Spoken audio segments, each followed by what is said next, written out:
Hi friends, welcome back to Shri Mahalakshmi home foods అండి. ఈరోజు నేను చేయబోయే రెసిపీ బోడకాకరకాయ కర్రీ అండి. బోడకాకరకాయ కర్రీకి కావలసిన పదార్థాలు బోడకాకరకాయ, కొబ్బరి, ధనియాల పొడి, ఉల్లిగడ్డ, కారము, ఉప్పు అండి, అల్లం వెల్లిపాయ పేస్ట్.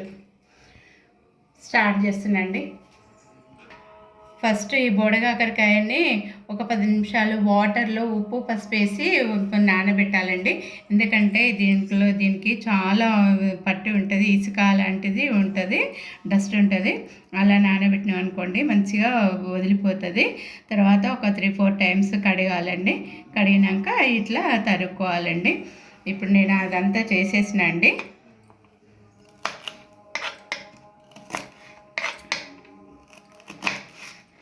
ఇట్లా సన్న సన్న ముక్కలు తరుక్కోవచ్చు, లేకపోతే వీటిని ఇలా చిన్న చిన్న పీసెస్ కూడా తరుక్కోవచ్చు. నేనైతే చిన్న చిన్న పీసెస్ తరుక్కుంటున్నాను, ఎందుకంటే తొందరగా ఉడికిపోతుంది, మనకు టైం వేస్ట్ కాకుండా. అందుకని నేను ఇలా చేస్తున్నానండి.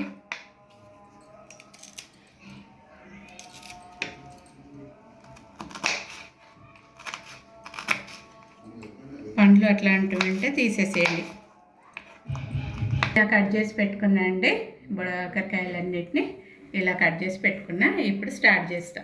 పెట్టినాక ఇట్లా ఆయిల్ వేసుకోవాలండి. చూడండి, మంచిగా వేసుకోవాలి. ఫస్ట్ ఈ బోడకాకరకాయ బోడకాకరకాయ కట్ చేసిన పీసెస్ వేసుకోవాలండి.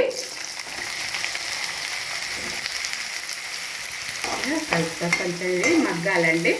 బాగా ముగ్గినాక తర్వాత వేసేసి వేయిస్తాము. పసుపు వేస్తుందండి.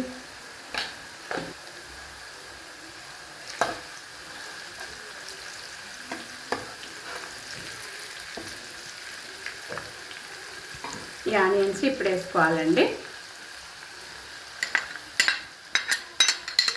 అల్లం వెల్లిపాయ పేస్ట్ వేస్తుందండి.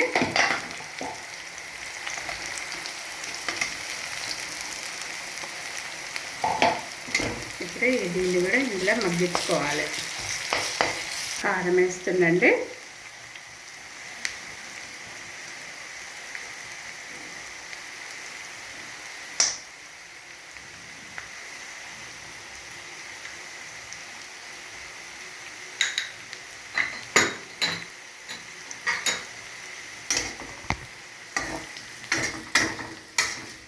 కొబ్బరి పొడి వేస్తుందండి.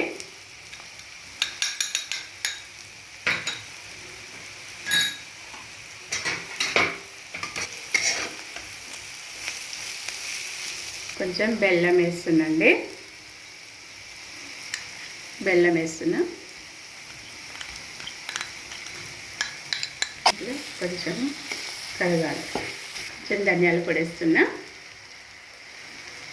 ఇప్పుడు అయిపోయిందండి, మంచిగా రెడీ అయిపోయింది. ఇక దీన్ని తీసి సర్వింగ్ బౌల్లకు మనము షిఫ్ట్ చేస్తాం. మనకు ఈ బోడకాకరకాయ కూర రెడీ అయిపోయిందండి. దీని మీద గార్నిష్ కొంచెం ఈ కొత్తిమీర ఇట్లా వేసుకుందామండి. బోడకాకరకాయ కూర రెడీ అయిపోయింది. నా వీడియో చూసి లైక్ చేయండి, షేర్ చేయండి, సబ్స్క్రైబ్ చేయండి. నచ్చితే మీరు కూడా చేయండి. నెక్స్ట్ వీడియోలో బోడకాకరకాయ ఊరగాయ పచ్చడి కూడా చేస్తారండి. అది 1 ఇయర్ దాకా ఉంటుంది. నెక్స్ట్ వీడియోలో దాన్ని కూడా చూపిస్తానండి. బాయ్.